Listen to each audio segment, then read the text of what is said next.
Let's get it. All right, guys, welcome to Nonsense Sports. This is your boy Francis Talks and Assets on the Twitter. This is another episode of the Lakers Nonsense. Today we're going to be talking about the week for the Lakers. Today's February 4th. We're going to follow it up from today all the way to Saturday. That turns out to be February 10th. And we're going to talk about everything that's going to happen between this week timeline for the Lakers. As of right now, the Lakers are scheduled for 3 games. They're going to play the Spurs, they're going to play the Rockets, and the Golden State Warriors on Saturday. There's going to be a day break in between because, it sounds like a pretty good schedule. We're going to play, rest, play, rest, play. Hey, it's the Lakers, all right? So, very important week for the Lakers, coming off a win versus the Sacramento Kings after a really bad emotional loss to the Portland Trail Blazers. The Lakers should have a good week. I'm picking them up for at least 2 out of 3 wins. You guys picked the one that's going to lose, so maybe there's a 50-50 game in there. And also very important for the Lakers for this weekly episode is that the trade deadline is midweek on Thursday, and there's a lot of things going on. There's a lot of things going on, and on top of that, it's also my wife's birthday that day, so she's like a super Laker fan. So who knows? So yeah, we're gonna be talking about the Lakers, and yes, let's get it started. All right, so we can preview the games first. Definitely, I'm looking forward to the games. In case if you guys were wondering, yes, all the games are on live national TV. The Spurs games is gonna be on TNT. I'm pretty sure the Rockets game will also be on TNT, and the last game for the Lakers will be versus the Warriors, and that will be on ABC. Pretty much the Lakers, as if you guys have not figured this out, and if you guys just started watching basketball this season, Lakers are the number 1 team to watch right now. Everybody's watching the Lakers. They have the highest number of games that will be televised. So if you turn the TV on, yes, people, the world, media, ESPN, TNT, ABC, everybody loves the Lakers. So hey, get used to it with the program. It's just Lakers nonsense, right? So game 1 is going to be versus the Spurs. Watching the game, if you're, I may even go live for this game, so check me out on it. Watching the game, definitely have to look forward to, or not look forward to, but watch how the Spurs play, because they may not be very fun to watch, but they're usually a really good team. And something that's not happening this season is that this season they have not been a very good team. We already passed the halfway point mark. We're going towards the downslope of the season. The Spurs right now are 22-27 and 2.5 games behind the Memphis Grizzlies.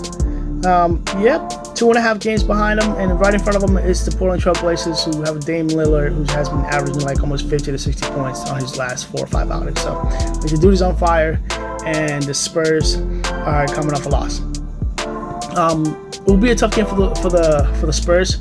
Another thing to watch is the simple fact that as the season goes along, Greg Popovich this might be the year that Greg Popovich does not make the playoffs, and that is a big deal in itself, because at that point in time, the Spurs are probably going to make some drastic moves if they don't make the playoffs. Right now, 22-27 is not looking very, very pretty for them, and it's one of those things that every great dynasty had to come to an open. And believe it or not, for a couple of years, and maybe they don't get enough credit, but at least to me, the Spurs they had a dynasty, and they had a dominant team. They had dominant players. They had star players. They put people in the stands. They had it going on for a couple of years, and to see that finally go down kind of drastically, it's tough. But at the same time, props to the Spurs organizations. I'm sure they'll bounce back for this. There's still plenty of games in the season that they could actually make an impact and make the playoffs. But it's becoming pretty tough right now, and the Lakers may not make it easy for them. Let me see. This is just to make sure. This is the second game. This is the third and last game between the Lakers and the Spurs. And yes, the Lakers have won every single game. So let's go Lakers. They should be able to get this on. They have healthy players. It just more in the minds of the Lakers players coming into this game and the next week is the simple fact that the trade deadline, something might happen. So on the day of the deadlines, they also play the Houston Rockets, and it'll be the second time they play the Houston Rockets. They already beat them the first matchup, and the Lakers are a team that is actually flowing really, really well right now. They're flowing really, really well, and that only helps them out.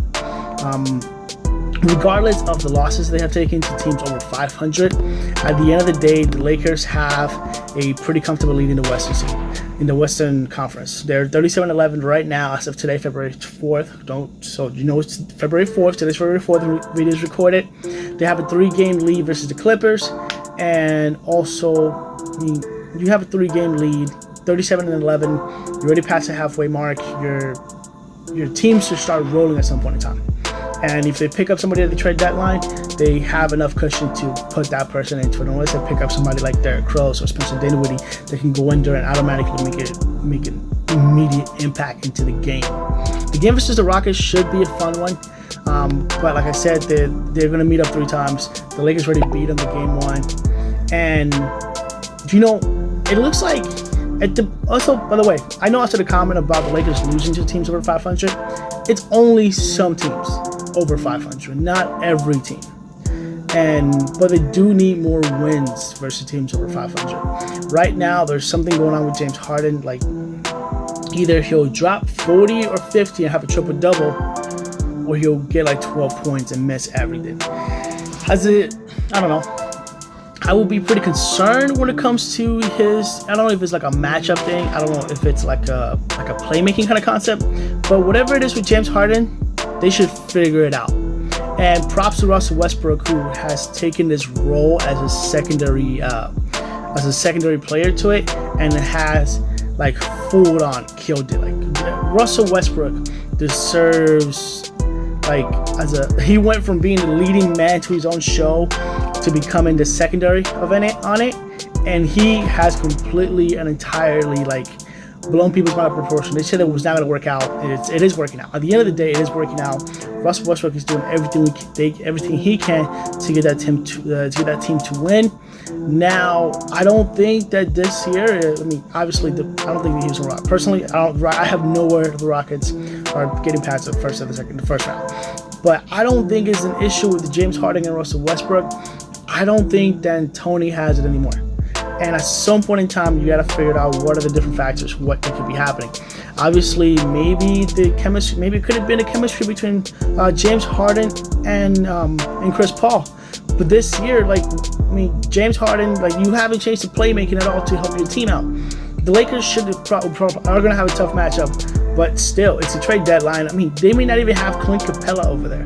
And really, truthfully, let's say that if the Lakers do make a trade on the trade deadline, they're going to be losing Kyle Kuzma, which is not great, but at the same time, we're not talking about one of the main core players that the Lakers really rely on to close out games for them, a.k.a. Anthony Davis, a.k.a. LeBron James, a.k.a. Alex Caruso. But I'm not going to drop any names, so that's just be wrong of me to just make random speculations for it. So, the third game is going to be versus the Golden State Warriors. The Warriors are not where they probably planned out to be. But at the same time, I don't think anybody in the Warriors circle really cares about this year in performances. As of right now, it's a tryout year for the players they already have, and it's a tryout year to get as much value as they can from D'Angelo Russell. So, I do get the Lakers winning 2 out of 3 games. I'm looking forward to seeing what Kyle Kuzma does if he does stays. There has been so many rumors that he just doesn't play as good when it's a trade deadline. A lot of the rumors, speaking of the trade deadline, some of the rumors are including Bogdan Bogdanovic, Derrick Rose, Robert Covington, Marcus Morris. And I did a video before, so if you get a chance to go check out my another Lakers video. One of the things I do want to say about the trade deadline, Marcus Morris will be great for the team. It'll be my number one. I'll be the number one guy that I would go for. Be Marcus Morris. I don't like the idea of Derrick Rose. I don't like the idea of Robert Covington. While he does bring a defensive presence, I don't think. Well, the Lakers need playmakers. Why would you get a defensive-minded player? I like Covington. I think he's a great 3-and-D guy. But Lakers need somebody that needs to make an immediate offensive impact. So that way, Anthony Davis and LeBron James don't feel like they either have to score everything or they have to create for everything, if you know what I'm saying. So, Derrick Rose kind of provides that, but I just don't. I think Derrick Rose is having a great season, and we shouldn't ruin that by taking him to the Lakers. He won't have he won't have like the space that he needs to be successful with the Lakers, and I feel like the Lakers should limit him. It just would not work out. If I was the Sacramento Kings, I would not give up Bogdan for any reason. The dude is young, he's springy, he can play, he can create. He's a good young guy. Please, I don't even want to talk about Andrew Iguodala. The happiest news that I got about Andrew Iguodala was the simple fact that he was on ESPN talking and not playing basketball, because I don't think with the time that he has been out of the game of basketball and how fast the game is going, I don't think he's, one, will be able to keep up, two, probably living in the past, three, he won't be able to make an immediate impact at all. He will need his time to come back into it, in my opinion. But hey, if he goes back into it, I do want him to be successful. He is one of my favorite players ever since his Philly years. And also, he did get robbed, but he also got a couple championships, so it evens out. The thing about the Lakers and the trade deadline, I'm almost done, by the way, if you guys are counting the time. The thing about the Lakers and the trade deadline and everything that's going on with them is the simple fact that the Lakers don't actually have any, like, one, they don't have any cap space. They only have like $2 million to play around with when it comes to signing a new player in. And also, all they really have to sell is Kyle Kuzma, maybe DeMarcus Cousins' contract, and they just don't have enough pieces to make a big impact and bring a big trade in. They don't have enough money. They have so many limitations, so much they have to like stay by, that they really don't. They cannot bring a star in. So they have to either put the confidence in Kyle Kuzma, or they have to get some type of buyout. The buyout, to me, is probably the best option. They can bring a buyout. They can bring a couple guys to just screen chasing, and that's completely okay. But yeah, guys, this is the week. This is going to be the week for the Lakers. Like I said, the record is 37-11 right now. My prediction for the week for the Lakers will be. They will go at least 2-3. 3-3 would be ideal. Getting a win versus all three teams, I can definitely see it. And also having rest in between games, that also helps out. Spurs and Houston Spurs and the Rockets are both home games for the Lakers. And the third game on Saturday, they do go over to the Golden State Warriors arena. That may be a bit of a challenge, but at the same time, it's the Lakers, and they should be all right. All right, guys. Tell me what you guys think, and tell me what do you guys think about the Lakers? Should they make a move before it? Come back to the video. Let me know what I was right. Let me know what I got wrong. Let me know if we go 2-3. Hey, that's my predictions for it. I think 2-3 is pretty reasonable. I think Houston would definitely be look to pull a fight into it. And Golden State Warriors have been surprising plenty of teams as of late. No team should ever be taken lightly. Any team can lose any night. Any team can win any night for the same reason. It's the same thing. This is why we love sports. All right, guys. So this is your boy. I'm Francis Talks and Assess on Twitter. Make sure you guys look me up on it. It's Nonsense Sports on Facebook. It's Lakers Nonsense on Facebook. This has been another great episode, another podcast. Thank you guys for listening to me. Thank you guys for watching the videos. I want you guys to drop a comment. Let me know what you guys think about the week. Shout out to the boy LaJuan. Shout out to the boy Ernie, always supporting the channel, and everybody else who has helped out with Nonsense Sports and Lakers Nonsense. Holla. See you guys in a bit. Let's get it.